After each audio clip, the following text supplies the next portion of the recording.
இந்த அஸ்வினி நட்சத்திர அன்பர்களுக்கு பண வரவு அப்படின்னு கேட்டிங்கன்னா, அதிகப்படியாக இவர்களுக்கு இந்த சூரிய திசையில ஒரு செட் அப்படியே சம்பாதிப்பாங்க. நெறைய சம்பாதிப்பாங்க.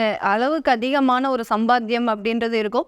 இதில இவங்களுக்கு ஓவர் கான்ஃபிடன்ஸ் அப்படின்றது கண்டிப்பாக வந்துரும். நம்மளால எதையுமே சாதிக்க முடியும். நல்ல வருமானம் பார்க்க முடியும். இனிமே நம்ம லைஃப்ல எந்த விதமான ஒரு தொந்தரவும் இருக்காது அப்படின்ற மாதிரியான ஒரு பாசிட்டிவான ஒரு டயத்துக்கு வரும்போது, கரெக்ட்டா அந்த சந்திர திசை வரும். அந்த சந்திர திசை 10 வருடங்களுக்கு இருக்கிறதுனால, இவர்கள் சந்திக்காத துயரங்களே இருக்காது. எப்படி ஒரு ஒரு நபருக்கு கேது திசை மிகப்பெரிய ஒரு தொந்தரவுகளை கொடுக்குமோ, அதே மாதிரி இந்த அஸ்வினி நட்சத்திர அன்பர்களுக்கு இந்த சந்திர திசை 10 வருடங்கள் மிகப்பெரிய ஒரு தொழில் இழப்புகள், வேலை இழப்புகள், பொருளாதார ரீதியாக கஷ்டங்கள் இது எல்லாத்தையுமே கொடுக்கக்கூடிய ஒரு திசாபுத்தியாக தான் இருக்கும்.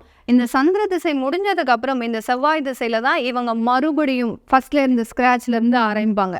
எப்படி நான் சூரிய திசையில ஒரு வளர்ச்சியை அடைந்தாங்களோ அதே மாதிரி அந்த செவ்வாய் திசையில மீண்டும் ஒரு சம்பாதிக்கக்கூடிய ஒரு அமைப்பு, நல்ல ஒரு பொருளாதார வளர்ச்சி எல்லாமே வந்து ராகு திசையில இவர்கள் நல்ல ஒரு செட்டில் ஆகக்கூடிய ஒரு நேரம், வீடு, வாகனம், அடுத்து குழந்தைகள் மத்தியில நல்ல ஒரு பொருளாதார வளர்ச்சி, குழந்தைகளை நல்ல ஒரு இடத்துல படிக்க வைக்கிறது, ஒரு நல்ல ஹைஃபையா இருக்கிறது, சமுதாயத்துல ஒரு ஸ்டேட்டஸோட இருக்கிறது. இந்த அஸ்வினி நட்சத்திர அன்பர்கள் எப்போதுமே பார்த்தீங்கன்னா, ஒரு முதன்மை நபர்களாக இருக்கணும்பாங்க. ஒரு கம்யூனிட்டியா இருக்கிறாங்க அப்படின்னா, அந்த கம்யூனிட்டிலேயே இவங்க தான் அதில முதன்மை சார்ந்த ஒரு நபர்களாக இருக்கணும் விரும்புவாங்க.